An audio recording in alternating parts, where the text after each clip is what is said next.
Welcome to మనా news, the fastest regional news. వేల ట్రక్కుల రవాణా, అధికారుల మౌనం అనుమానాస్పదం. గోపిశెట్టిపల్లి గ్రామ పరిధిలో అక్రమ గ్రావెల్ తవ్వకాలు, రవాణా భారీ స్థాయిలో జరుగుతున్నాయనే ఆరోపణలు స్థానికంగా తీవ్ర చర్చనీయాంశంగా మారాయి. ఒక ప్రైవేటు వెంచర్ అభివృద్ధి పేరిట దాదాపు 5,000 ట్రక్కుల గ్రావెల్ తరలించబడుతోంది. అయితే ఇంత పెద్ద స్థాయిలో తవ్వకాలు జరుగుతున్నప్పటికీ సంబంధిత శాఖల అధికారులు చర్యలు తీసుకోకపోవడం అనుమానాలకు తావిస్తోంది. స్థానికుల వాదన ప్రకారం రోజు రాత్రి పగలు తేడా లేకుండా వందల ట్రక్కుల రాకపోకలు కొనసాగుతున్నాయి. గ్రామ రహదారులపై భారీ వాహనాల సంచారం పెరగడంతో ధూళి, కాలుష్యం, రహదారి దెబ్బతినడం వంటి సమస్యలు ఉత్పన్నమవుతున్నాయని వారు ఆందోళన వ్యక్తం చేస్తున్నారు.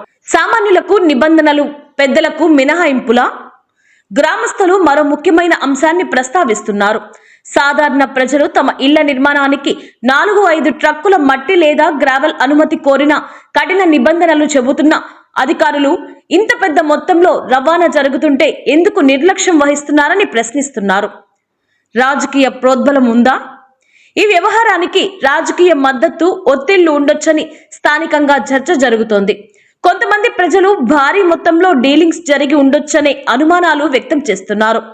వెంచర్ వాళ్ల దగ్గర నుండి 20 లక్షల రూపాయలు తీసుకుని నాయకులు మరియు అధికారులు కుమ్మక్కై నిమ్మకు నీరెత్తినట్లుగా చూసినట్లు వ్యవహరిస్తున్నారని ఆరోపణలు ఉన్నాయి. అధికారుల స్పందన అవసరం.